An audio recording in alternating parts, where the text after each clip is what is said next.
Left twist stitch. Auxiliary tools twist needle.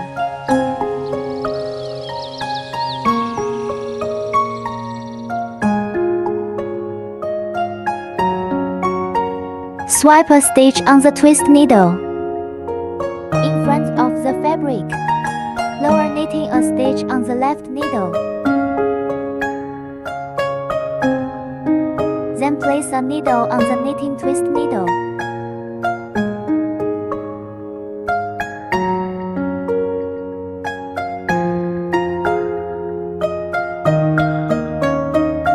Without the help of a twist needle. Slide 2 stitches onto the right needle. The first needle that flows across is placed in front of the fabric.